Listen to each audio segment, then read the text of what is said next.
What do we specialise in? We specialise in delivering value to clients, and maybe 2/3 of our clients are residential homeowners and 1/3 are in the commercial sphere, including building managers, office managers. We don't subcontract to principal contractors like builders or construction companies. We prefer to deal direct with the office manager or the building manager.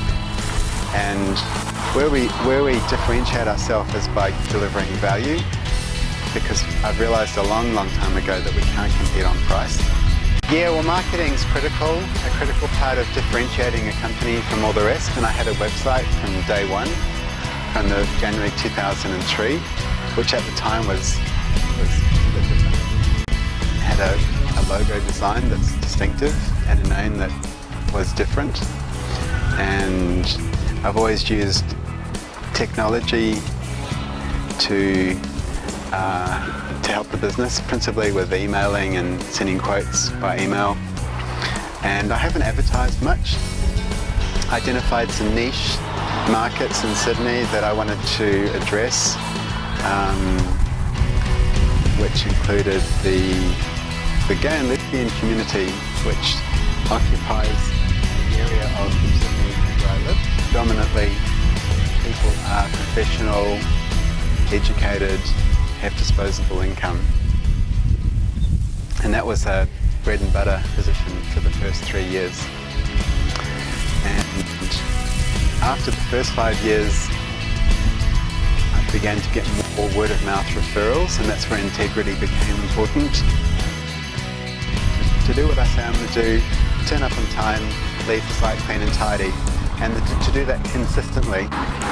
Networking is critical. Networking for me encompasses everything. It encompasses, walking into the paint shop and picking up people I don't know and walking up and introducing myself and shaking their hand, just making myself known, and then picking out things that I can join, because there's plenty of associations out there. There's the green painters, there's the master painters, then there's networking associations, networking groups like BNI. There's also other groups like Chamber of Commerce. And in Sydney at least, there's lots of other groups as well. People buy from who they trust and like. So if you make yourself known, if you meet people and make relationships, and then they want a job done and you turn up on time and you do what you say you're going to do and you leave the site clean and tidy, then that generates word of mouth referrals, and it's just a positive feedback situation. See, price doesn't occupy more than half of the criteria for picking a job, because if they know and like you, provided the price isn't just exorbitant, people won't care about that.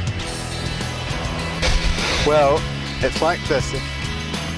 If the client can't perceive any difference between paint company A and B, the client will judge A and B both on the lowest common denominator on price, because that's all they've got to compare.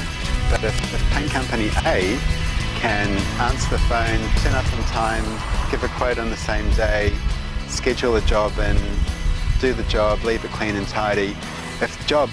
If company A has had a referral, if company A has someone turn up wearing a nice uniform, if it has this appearance of professionalism, if company A can set themselves apart as being more than just any old painter, then most clients are probably going to not base their decision purely on price. I think that price can be as little as 6% of the decision-making process. I think when I'm doing quotes, the thing I bear in mind is that the timing is 25% of the value. I think that another 25% is the active listening that I've engaged in. So when I ask the client what they had in mind and what they wanted, I make sure that I really listen to what it is they want and simply write that into my quote. And that's a quarter, that's 25%. So that's half of the decision-making process taken out of the equation. I'm still working out the other half. I think maybe price might be 25%, and then there might be another 25% of intangibles, maybe reputation, stuff like that. Do your homework. Talk to people that are running businesses. Talk to someone that you admire, that you think is doing a good job. Take them out to lunch. Do your homework, and then have a good hard think about your goal, and ask if it's a realistic goal. Yeah.